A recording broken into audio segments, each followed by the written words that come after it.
Women. Hello guys, तो आज मैं तुम्हें इस पोयम को दुल्हा बन के समझाऊंगा और इस पोयम से काफी कुछ सीखने के बाद आई प्रॉमिस मैं अपनी वाइफ पे कभी अत्याचार नहीं करूंगा। तो आओ इस होश उड़ा देने वाली पोयम को पूरे जोश में समझते हैं। पोयम शुरू होती है आंट जेनिफर के एम्ब्रॉयडरी यानी सिलाई के काम से, जिसमें उन्होंने टाइगर्स बनाए हैं। टाइगर्स प्रेंस कर रहे हैं, मतलब कॉन्फिडेंटली स्टाइलिश वॉक। वो ब्राइट टोपाज यानी पीले रंग के हैं और हरे जंगल में रहते दिख रहे हैं। सबसे important line, they do not fear the man beneath the tree, यानी टाइगर्स आदमियों से बिल्कुल नहीं डरते। ये टाइगर्स आंट जेनिफर की इनर स्ट्रेंथ और फ्रीडम का सिंबल है। रियल लाइफ में वो वीक और डरा हुआ महसूस करती है, लेकिन अपने आर्ट में वो फियरलेस दुनिया बनाती है। कॉन्ट्रास्ट स्टार्ट हो चुका गाइस। आंटी के फिंगर्स फ्लटरिंग है, मतलब कांप रहे हैं, घबराहट दिखाई दे रही है। वो एम्ब्रॉयडरी कर रही है, लेकिन आइवरी नीडल भी खींचना मुश्किल लग रहा है। फिर आती है पोयम की most powerful line, wedding band normally love का सिंबल होता है, लेकिन यहाँ वो भारी वजन बन गया है। ये शादी का बोझ और मर्दों की हुकूमत का सिंबल है। यहाँ पर अंकल का मतलब है हस्बैंड, जो आंटी की फ्रीडम को कंट्रोल करता है। आसान शब्दों में आंट जेनिफर शादी के बंधन में जज्बाती और सामाजिक तौर पर जकड़ी हुई है। उनकी बॉडी वीक है, हाथ कांपते हैं, डर ने उनकी पर्सनैलिटी को दबा दिया है। यहाँ पर कॉन्ट्रास्ट और स्ट्रॉन्ग हो जाता है।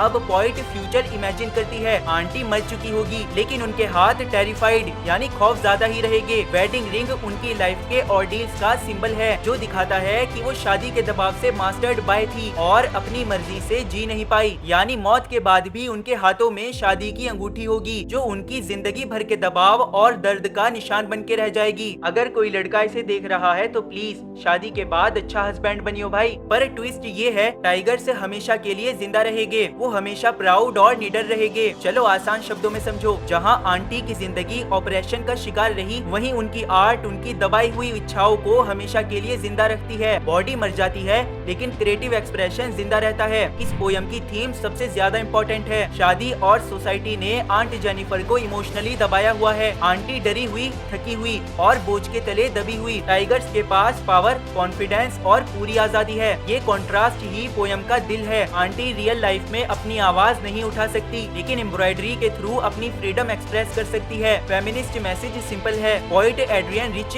दिखाती है कि सोसाइटी औरतों को कंट्रोल करती है। दोस्तों, अब मैं तुम्हें स्क्रीन पे पोयम के पोएटिक डिवाइसेस और समरी दिखाऊंगा, या फिर जिसे तुम नोट्स भी कह सकते हो। मैंने हिंदी में भी एक्सप्लेन किया है, तुम्हें समझ आ जाएगा। वैसे अगर तुम्हें पोएटिक डिवाइसेस नहीं आते तो मे बी तुम्हें प्रॉब्लम हो सकती है, तो पहले पोएटिक डिवाइसेस सीख लो, उसके बाद मेमोराइज करना। एग्जाम में कैसा भी क्वेश्चन होगा, आंसर इसी में छुपा होगा। मिलते हैं किसी और वीडियो में, तब तक के लिए टाटा।